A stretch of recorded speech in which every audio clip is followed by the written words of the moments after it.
پیارے بچوں، آج کی ہماری کہانی ہے ایان اور اس کی ماں کا پیار۔ ماں کی محبت کا سبق جو ماں اور بچے کے پیار کو بخوبی طریقے سے بیان کرتی ہے۔ ایان 6 سال کا ہنستا کھیلتا چھوٹا بچہ تھا۔ وہ اپنی ماں کے ساتھ رہتا تھا۔ اس کے والد کسی اور شہر میں کام کرتے تھے اور صرف ہفتے کے آخر میں گھر آتے تھے، اس لیے زیادہ تر دن ایان اس کی ماں کے ساتھ ہی وقت گزارتا تھا۔ اس کی ماں ایان کو زندگی کے چھوٹے چھوٹے سبق سکھانا بہت پسند کرتی تھی۔ کہانیوں کے ذریعے اور ان کے روزمرہ کے لمحوں کے استعمال کر کے وہ روز کچھ نیا سیکھتا۔ ایک روشن صبح چھوٹا ایان اسکول سے اچھلتا کودتا گھر آیا۔ اس کے چہرے پر خوشی چمک رہی تھی۔ اس کے ننھے ہاتھوں میں ایک چمکتا ہوا سرخ سیب تھا، گول، تازہ اور بالکل شاندار۔ امی، دیکھیں مجھے اپنی ٹیچر نے کیا دیا، اس نے فخر سے کہا، سیب کو ایسے اوپر اٹھاتے ہوئے جیسے کوئی قیمتی خزانہ ہو۔ اس کی امی نے مسکراتے ہوئے اپنے ایپرن پر ہاتھ صاف کیے۔ ارے واہ، یہ تو بہت خوبصورت ہے ایان، تم تو بہت خوش ہوگے۔ ایان نے بے حد خوشی سے سر ہلایا اور میز پر بیٹھ کے اپنے سیب کو گھوننے لگا۔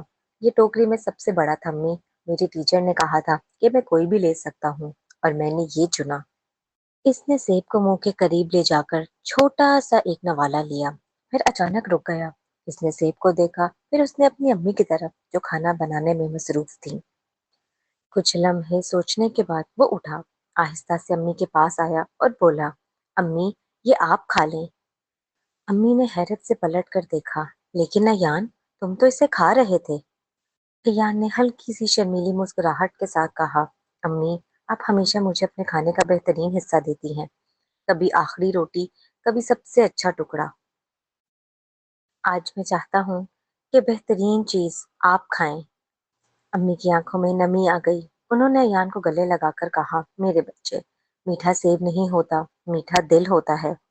ایان ہنس پڑا، تو پھر ہم یہ سیب آدھا آدھا کر کر کھا لیتے ہیں امی، آدھا آپ کھائیں اور آدھا میں کھاؤں گا۔ اور یوں دونوں نے بیٹھ کر اس سیب کو بانٹا، اور کبھی اتنا میٹھا سیب نہ کھایا تھا کیونکہ وہ محبت میں ڈوبا ہوا سیب تھا۔ تو پیارے بچوں، اس کہانی سے ہمیں کیا سبق ملتا ہے؟